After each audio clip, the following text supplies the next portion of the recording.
مننه. بسم الله الرحمن الرحیم. قدرمنو ځوانانو مبارزو لیدونکو اوریدونکو السلام علیکم ورحمت الله وبرکاتو. نن په یو ډیر بحراني حالت کې ډاکټر صاحب غني ولس ته د وینا وخت درلوده، چانس فرصت یې درلوده. موږ منتظر اوسو دوی به د وروستیو جګړو پیښو او د ملکي وژنو په غندنه باندې دا بحث را وڅرخي، د سعودي د ناستې جزئیات به وړاندې کړي او داسې طالبانو ولې د دې مخالفت وکړ او د طالبانو د مخالفت په وړاندې د دوی ځواب څه دی، په دې باندې به خبرې وکړي. مګر له بده مرغه موږ ولیده چې ډاکټر صاحب غني یو ځل بیا د کمپاین په موډ کې له دې ویرې چې له ده نه واک اخیستل کېږي، له دې ویرې چې ځینې سیاسیون د په ژبه هغسې ولسي ملاتړ نه لري، هغوی سره یو ځای شوي دي او د ده سره د واک په سر باندې یو ترنګلي سیاست ته مخه کوي. د دې ویرې څخه دی په استفاده نن د ولس یوه ډیره مهمه اندېښنه چې د ملکي وژنو وه، د وروستیو تلفاتو وه، د سولې د سفر یا د سولې د مزل د کړاو وه، هغه په هغې پښه کېښودله او راغی د هغه کمپایني موډ کې وغږېده چې زه خو ولسمشر یم او ولس ټاکلی یم. جان کیري چې وروستي ولس ټاکلی، تا خو ولس رایه درکړه، د عبدالله سره د معامله پې باندې وکړله. اساسي قانون تا خپله چېرته منلی؟ دا اوس یې دا 4 کاله ته په دې ارګ ننوتی، د اساسي قانون په اساس ننوتی. کوم وزیر د اساسي قانون په اساس راغلی ده؟ صلاح الدین رباني د وزیر ده، لرې کولی نه شي، 2-3 کاله کېږي ولسي جرګې ته نه رایه اخیستې، بې باوره ده. مګر میتا د اساسي قانون بحث هلته نشته. کله چې د ولس د ستونزې د حل خبره شي، د بحران څخه د وتلو خبره شي، ته بیا پکې اساسي قانون راواخلي چې زه د اساسي قانون. تا چېرته د حقوقدانانو ټولي هغه ډلې هغوی څېړنه کړې وه تېر کال، دا په سږ کال چې ده څه تاله ترغه کړي دي هغه خو تېر کال 9 سلنه اساسي قانون. یوازې دا یوه ماده یې چې کابل د افغانستان پلازمینه ده، د دې مادې نه پرته نور تا کومه یوه ماده د اساسي قانون منلې ده هغه دې پلې کړې ده. ته دغه حالت نه ګورې، دا سال ده په دې وژنو، دا قتل غارت، روغتون یې درته بمبار کړه تا پکې غږ ونه کړه، کلینیک یې درته بمبار کړه تا پکې غږ ونه کړه، ملي اردو درته بمبار کړه تا غږ پکې ونه کړه، ټول ولس یې درته بمبار کړه تېره ورځ په ظلمت کې تا غږ ونه کړه. ته په څه باندې غږ کوې؟ په څه باندې؟ یعنې زه نه پوهېږم چې ته هماغه خبره ده چې جو بایډن ولسمشر کرزي ته کړې وه چې خوله دې پټه کړې، تا په غلا وې، تا په چورو تالان باندې به موږ سترګې پټې کړو، ته ملکي وژنه مه غنده، بمبار مه غنده،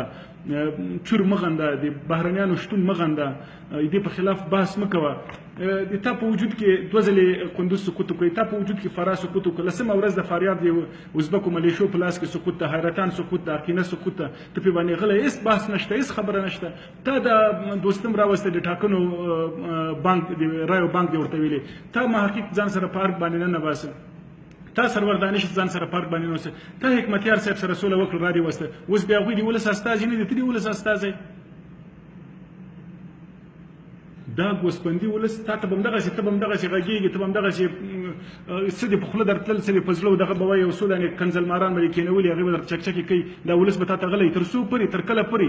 دې ولس ته چې تا څومره ښکنځلې کړي او د ارګ نه څومره خلکو ښکنځلې ورته کړي، تا خیاطانو څومره ښکنځلې ورته کړي، د افغانستان په تاریخ کې چاته ښکنځلې شوي نه دي شوي. 1 میلیارډ خو تا ته د همدغو ښکنځلو په مقابل کې کېږي. ته لږ د فیسبوک او ټویټر تصرف ښکاره کړه چې تا ښکنځلماران پکې څه کوي، ته د تلویزیونونو رسنیو تصرف ښکاره کړه چې تا په رسنیو کې څه ناتار جوړ کړی ده. په ټولو رسنیو باندې خپرونې، سیاسي خپرونې بندې کړلې. شاپور څه شاپور بختیار د تلونه چا پسې واخیسته چې ته وایې ما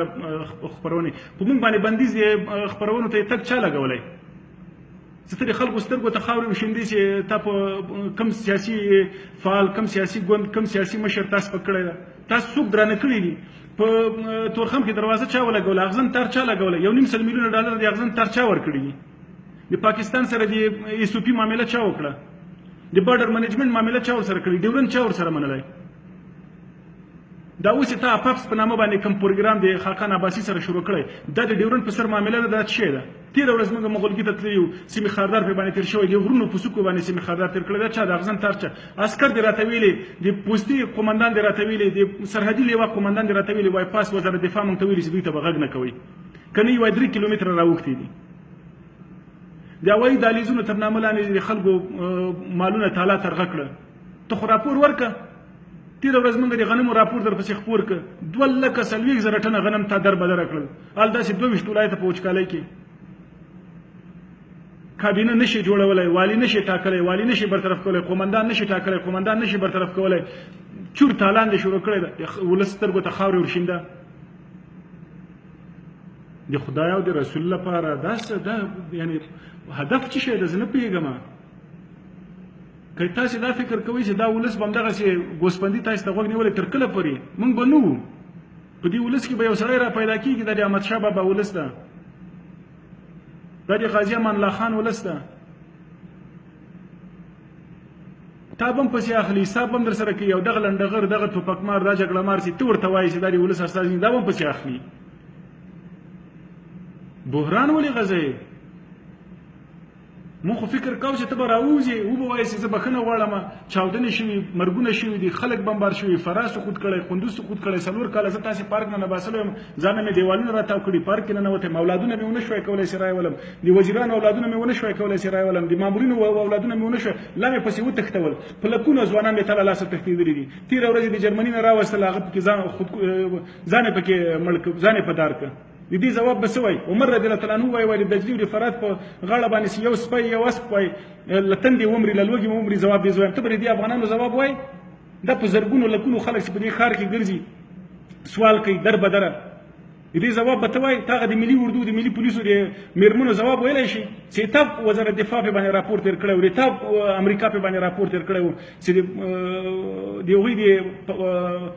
کورنیو څخه د جنسي غریزې غوښتنه کېږي د دې لپاره چې هغوی ته هغه امتیاز هغه عادي امتیاز 1,00,000 افغانۍ ته ورکړي ته خپله وایې چې د وزارت داخله د ما تر ټولو نه فاسده نو ته د څه شي ولسمشر د څه شي پاچا د څه شي حکومت خو د حاکمیت انحصار ته ته یې څه شي انحصار لري لنډغر دې رولېږل په لنډغرو پسې اوس یې خپله وایې زه دغه لنډغر ځواب تر پوښتنې ګروېږنې لاندې نیسم کمانډو دې سپکه کړه اردو دې سپکه کړه پولیس دې سپک کړه یوازینی حل همدا ده قدرمنو ځوانانو چې د دې دروغجنو مکارو هغه که په ارګ دي که د ارګ نه بهر دي د دوی په خوله نور باور نه ده پکار موږ په نړیوالو باندې غږ کوو موږ په طالبانو باندې غږ کوو موږ په ټولو هغو سیاسینو مبارزو ځوانانو باندې غږ کوو چې په دې وطن باندې زړه خوږېږي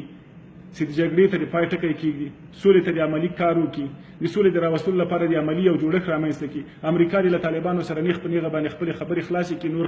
چاره او کار دې افغانانو ته پرېږدي چې افغانان په خپلو کې د دغه ګنده د دې منفور جوړښت څخه د خلاصون لپاره لاره پیدا کړي پرون چې په سرینا کې کوم کسان ناسو دا تېره ورځ په کابل کې دوی یو بل باندې راکټونه ورول دا خو یو غټ پرمختګ ده چې نن د راکټ په ځای باندې د جنګ په ځای باندې د وسلې په ځای باندې سیاسي خبرې کوي مه کوه چې دوی هم سیاسي خبرې وکړي د سیاسي جوړجاړۍ له مخې نه دا مخکې شي ټاکنې دسیسه ده یوازینی لومړیتوب سوله ده او د سولې لپاره یوازینی شرط همدا ده چې باید بهرنیان د طالبانو سره کینی په دې شرط په ترسره کولو کې باید نه یوازې د حکومت چارواکي بلکې ولس ځوانان فیسبوکیان ټول موږ او تاسې باید هله ځله وکړو چې د بهرنیانو د شتون او د مهالویش بحث راپورته کړو ډېره زیاته مننه